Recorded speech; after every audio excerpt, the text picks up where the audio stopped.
ছাত্ৰ ছাত্ৰীসকল আকৌ এটা নতুন ভিডিঅ'লৈ তোমালোকক স্বাগতম জনালোঁ। তোমালোকৰ পৰীক্ষাত আহিব পৰা কিছুমান সম্ভাৱ্য প্ৰশ্নলৈ মই আহিছোঁ আৰু এই প্ৰশ্নবোৰ কিতাপত নাই, কিতাপৰ বাহিৰৰ। কাৰণ ইতিমধ্যে তোমালোকে গম পাইছাই তোমালোকৰ পৰীক্ষাত কিছুমান প্ৰশ্ন বাহিৰৰো থাকিব পাৰে, সেইটো আমি ইতিমধ্যে গম পাইছোঁ। গতিকে তেনেকুৱা প্ৰশ্ন কিছুমান মই লৈ তোমালোকক বুজাই দিবলৈ চেষ্টা কৰিছোঁ। আমি আগবাঢ়ি যাওঁ। উৎপাদক পদ্ধতিৰে তলৰ দ্বিঘাত সমীকৰণবোৰৰ মূল উলিয়া। Find the roots of following quadratic equation by factorisation method. আৰু এইটো হ'ল এনেকুৱা x square plus b x plus c equal 0। ইয়াত এক্স স্কুৱেৰৰ সহগ এ ইকুৱেল 1। গতিকে ইয়াত 1 আছে, এক্স স্কুৱেৰত সহগ ইয়াতো 1, ইয়াতো 1, ইয়াতো 1। ইয়াত মধ্যপদটো প্লাছ, অৰ্থাৎ middle term plus, constant number plus আছে। ইয়াত মিডিল টাৰ্ম মাইনাছ আছে, কনষ্টেণ্ট নাম্বাৰ প্লাছ, আৰু ইয়াত মাইনাছ মিডিল টাৰ্ম, ইয়াত কনষ্টেণ্ট নাম্বাৰ মাইনাছ, ইয়াত middle term plus, constant number minus. প্ৰতিটো অংকই অলপ অলপ বেলেগ ধৰণৰ আছে, কিন্তু নিয়মটো মই বুজাই দিছোঁ কেনেকৈ কৰিব লাগে। তোমালোকে ভালদৰে চাই যোৱা, ভিডিঅ'টো স্কিপ নকৰাকৈ আগবাঢ়িছোঁ।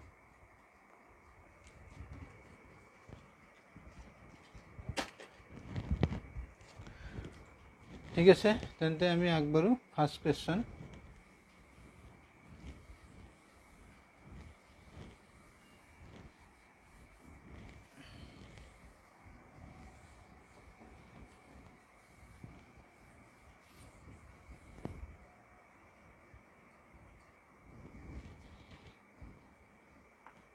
One x square 17 x 30 equal 0। তো ইয়াত তোমাৰ 30 আছে কনষ্টেণ্ট নাম্বাৰ, আৰু প্লাছ ইয়াতো প্লাছ, গতিকে মাইনাছৰ কথা নাহে।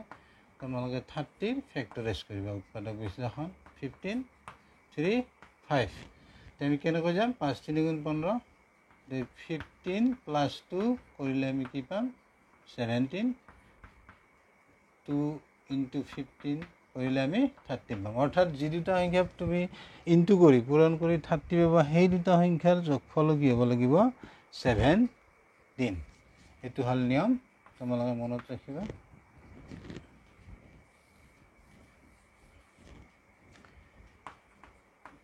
X square 2x 15x 30 equal 0। X common আহিব 2, ইয়াত 15 কমন আহিব 2। দিয়াৰ পৰা পাবা এই দুটা টাৰ্ম ঠিকে থাকিলে তোমাৰ ফেক্টৰাইজেশ্যন কাৰেক্ট। 15 ইকুৱেল 0। তো ইয়াৰ পৰা আমি ৰুটছ দুটা পাই যাম, মূল দুটা পাম। therefore 0 নাইবা বা x প্লাছ 15 0। এইখিনি স্ক্ৰীনশ্বট মাৰি লোৱা, মই আঁতৰি দিছোঁ। হ'ল নিশ্চয়।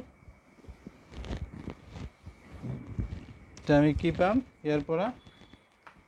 x ইকুৱেল -2 পাবা, আৰু এটিৰ পৰা তুমি অৰ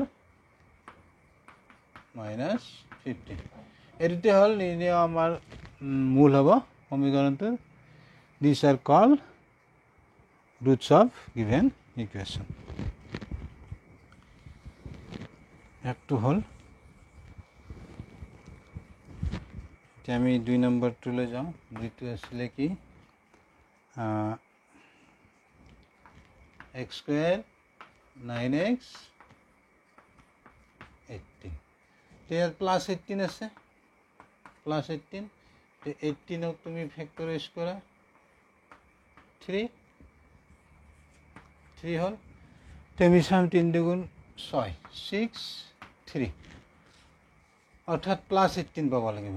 প্লাছ 18 পাব লাগিলে আমি এইটো মাইনাছ ল'ব লাগিব, আৰু এইটো মাইনাছ ইনটু কৰিলে আমি কি পাম প্লাছ 18 পাম আৰু এই দুটা যদি আমি প্লাছ কৰোঁ তেতিয়া আমি কি পাম মাইনাছ 9 পাম এইটো হ'ল ৰুলছ নিয়মটো এইটো অৰ্থাৎ যি দুটা সংখ্যা তুমি ইনটু কৰিলে প্লাছ 18 পাবা সেই দুটাৰ যোগফলটো হ'ব লাগিব মধ্যপদ কি আছে আমাৰ মাইনাছ 9 এইটো ৰুল নিয়ম মনত ৰাখিবা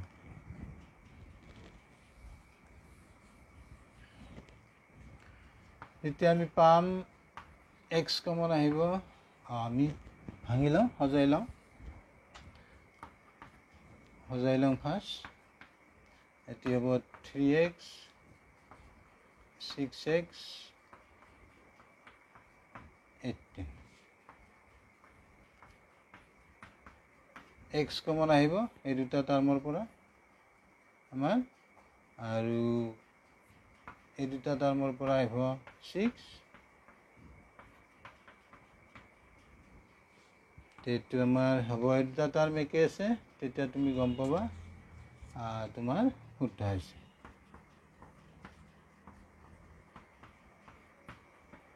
হৈ গ'ল ফেক্টৰাইজ হৈ গ'ল গতিকে আমাৰ মূল দুটা হ'ব এইটো these are called roots of given equation হৈ গ'ল এইটো স্ক্ৰীনশ্বট মাৰি লোৱা আঁতৰি দিছোঁ হ'ল